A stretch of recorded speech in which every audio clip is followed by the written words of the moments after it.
What's hatchin', Toga Peeps, PPL fans, and Bucktooth Buckos? Oldmantup coming at you today, and this is our Season 2, Division 2, Week 11, last week of our PPL Division 2 campaign. And, we're playing the undefeated Monotui, aka Chris, aka Mono. Because he's what you get when you kiss too much. Mono. Alright. Now, you guys aren't going to be old enough to understand that mono is known as a kissing disease. Okay. I'm tired and need to get to bed. I'm recording this late, so it's really bright out. I work midnight turn. This is late for me. Get off my back. Okay. Yeah. Mono is undefeated. He's 10-0, and he's just kicked everybody's butt because he's really good. And I taught him everything he knows. So I'm really happy that he's made it undefeated this far. And we are the last we're the last coach in line for him to play that can break the streak. Did you check out the thumbnail? If you're a wrestling fan, you'll appreciate that. So alright guys, let's look over the team. Didn't do a team builder this week, been really busy with work getting back in the swing of things, especially being on midnight turn. Let's go over the team. We got Galvantula. I forget what Galvantula said this was. I think this was Scarf Galvantula. To outspeed some things, Bug Buzz, Thunder, Volt Switch, and either Giga Drain or Energy Ball. Mischievous, this is a sub Nasty Plot Mischievous, I think, with Hidden Power Fighting for T-Tar and Shadow Ball for the rest of the team, more or less. This is a Rocky Helmet Steelix, and I opted for Rocky Helmet because I can switch in on any attack that Megalopony wants to dole out, and it will be taking however much the residual damage is from Rocky Helmet. I suck, so I don't know what it is. It's a unique set this week that I've never even thought of before, but I wanted to have to keep it healthy. Roar, Heavy Slam, Rest, and Sleep Talk. I don't know what came over me when I built that, but yeah. Among Us fully physically defensive, so is Steelix, I think. Among Us fully physically defensive, we got the Black Sludge, and we're rocking the Spore and Worry Seed again this week. Quite a few of his mons really benefit from their ability, so I thought it would be something good to have, namely Lopunny.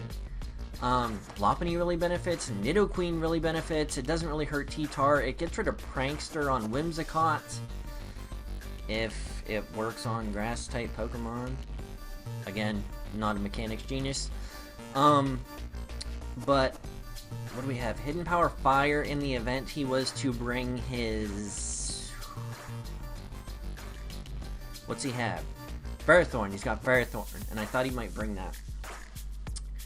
Because it would just rack up the damage against some of my physical threats. Black Sludge and the Giga Drain. Opted out of Sludge Bomb. The only thing on his team that it really hurt was the Whimsicott. And HP Fire does about... I don't want to 1v1 it in any universe anyways. So yeah. Fully physical Terrakion with the Choice Band. And why do you run Choice Band on Terrakion? Because Terrakion outspeeds everything but like two things on his team, which he happened to bring this week. Both of which do super effective damage against it. Namely Whimsicott and Megalopony. But nothing on his team, his entire team, with the coverage I've brought, comes in and takes two solid hits from a Banded Terrakion. Banded Terrakion is freaking scary, and no one appreciates how scary it is. So we're going to make him appreciate how scary it is in this match. And we have Specially Defensive Charizard X. Now what you're thinking, Tup, what is wrong with your brain? Specially Defensive Charizard X. Yes. Once I get Mega Evolved, this thing completely walls Zapdos. Completely. Even if he's running coverage for it, completely walls Zapdos. And that's something that my team struggles with. I looked at my team, and then I looked at his team that he brought in the team preview, and I'm just like, oh crap, I don't have a good solid counter for Nidoqueen, and every time I play that, it gives me fits. So let's hope that that doesn't continue to screw with us. And we can switch around it, but Nidoqueen just has enough bulk that nothing really two-shots it well. Unless we get good predictions. The Sheer Force set really makes me sad face. So that's his team. He's got Mega T-Tar. I had Mega T-Tar last season in GBA. He has T-Tar, one of the best Pokemon in the world, bar none. Whimsicott, which I can't stand, but do like because of Lady Kubu. Reuniclus. Freaking ridiculous. We do have the nasty Plot Mischievous for that. Nidoqueen, which again was probably going to be an issue for my team, just because I don't really have solid switch to it. It's because of its coverage moves. Zapdos, we have a few things to deal with that. Unfortunately, the Electric Fire Stab just destroys my team. Just downright destroys it. Or not Fire Stab, doesn't get Fire Stab, but Heat Wave and Thunderbolt just wrecks my team until I get Charizard X Mega Evolved. And Mega Lopunny, really expect him to lead with Mega Lopunny, so we're going to lead with Steelix, because even if he fakes out, he's taking damage from Rocky Helmet, and that is what we want, to rack up the damage. And if he has Sandstream T-Tar, that's going to weaken everything on his team, except for T-Tar and Nidoqueen. So that's really good for us, because leftover recovery is going to be negated on a lot of his things. The same for us, but we have Terrakion and Steelix, so we'll try and play around that, and we've been talking way too long already, so let's get into this match. Can we break the Monotui Undertaker streak?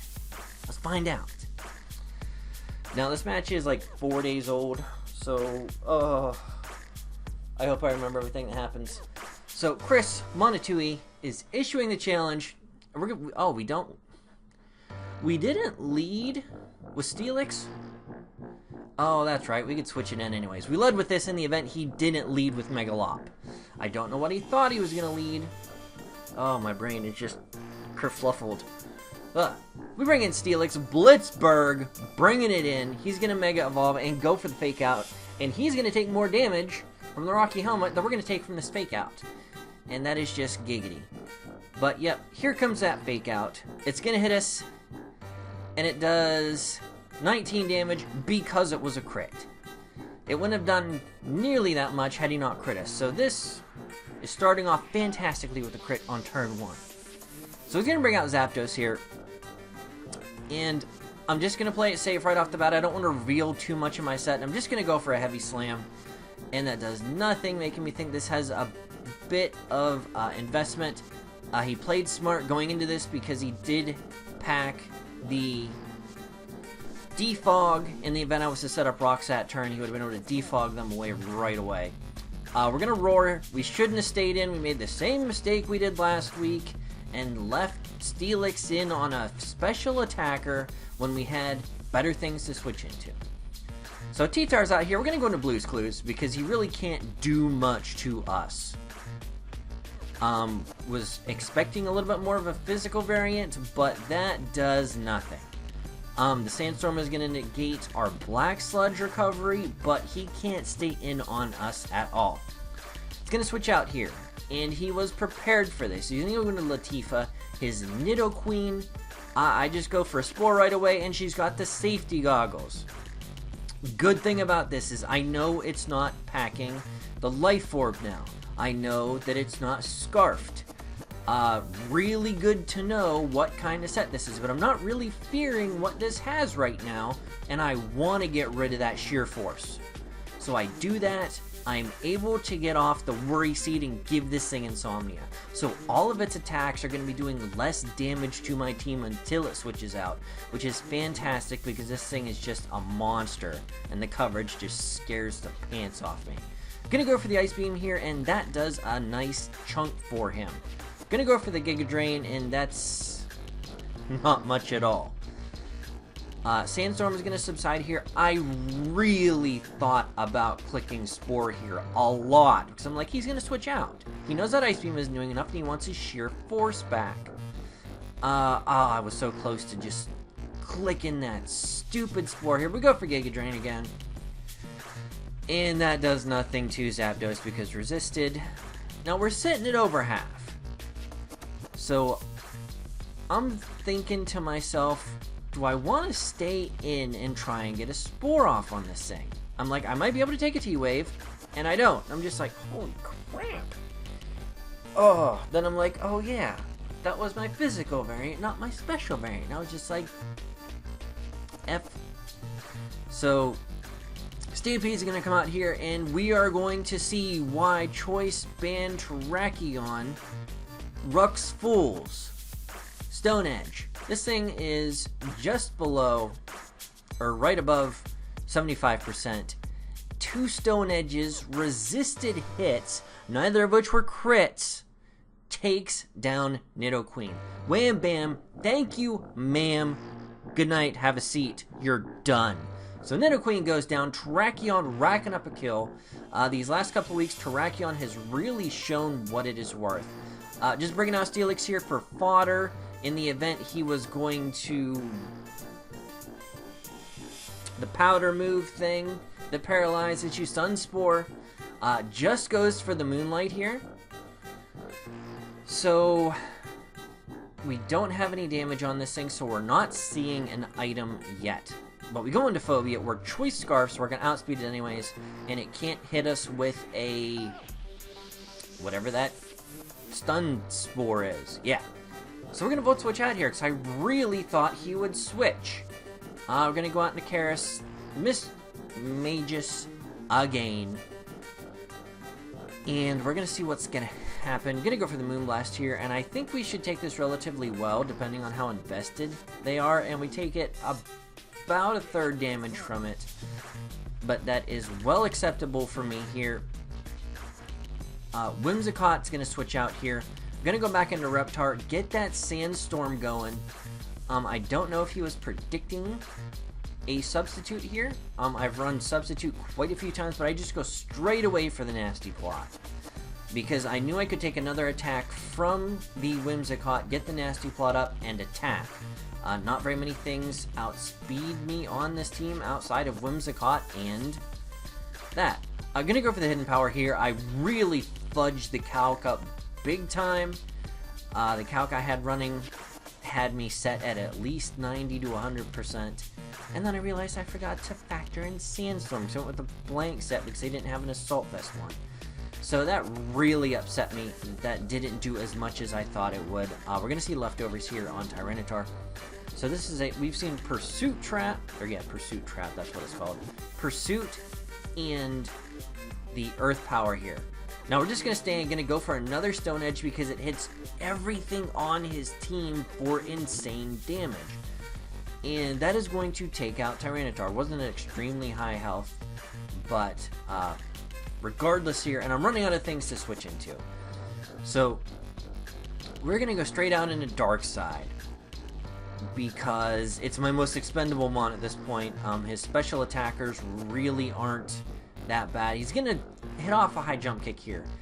And yeah, that's resisted, but I'm not mega evolved yet. And wow, I was not expecting to survive that. But the Sandstorm's going to take me out regardless of that fact. So I'm just like, oh no. We're going to go into Phobia here. Whew. Now we outspeed this thing all day, every day. Going to go for that Thunder. It's going to hit and not do enough damage. Now it's just like, oh, crap. Gonna hit us with a return that's gonna take us out. Now I knew that wasn't gonna kill it, but I thought it was gonna put it to the point where Sandstorm was gonna kill it, and then Sandstorm subsides that turn. That's just like, really? So it's gonna high jump kick here, and that is gonna be more than enough to take me out. So he's able to land all his high jump kicks. None of them are gonna miss, and that's really gonna stink. But regardless of that fact, fantastic match. Mono, you played me like a fiddle the whole time. I was happy that I was able to get a pair of kills with, who did I kill with? Tracheon. Unfortunately, the rest of the team underperformed because I didn't coach them properly and get them in and out when I should have. I have a really bad habit of that I need to get out of. But anyways, this has been the last week of the PPL. I will try and have a PPL wrap-up video rolling out probably about next week this time, just so I have time to get everything sorted and where it needs to be. But alright guys, this has been Oldmantup. I want to thank the PPL Division 2, all the coaches, Jacked On Fanatic, for inviting me aboard and giving me the opportunity, and I would look forward to come back if I was so invited. So alright guys, this has been Oldmantup and the Pittsburgh Pirattatas ending up, oh I forget what my record is. Not a winning record. That's all you need to know. I think it's like, is it 5-6? Is that what we ended up with? 5-6? I think it was 5-6. Something like that. Well, you'll see it in the description. Or in the title. Yeah. So check up there. Just add a loss to it because we lost this match. But anyways, guys, this is Oldmantup. Thank you once again. Go check out Mono. He's going to be joining me in the GBA as one of our head analysts. He's returning to do GBA type things. So alright guys, this is Oldmantup, and we will catch you on the flip side. Before we do that, we want to thank Bulky Cotton Candy for Janitor Mons, Travis, Travesty for the thumbnail, and Mr.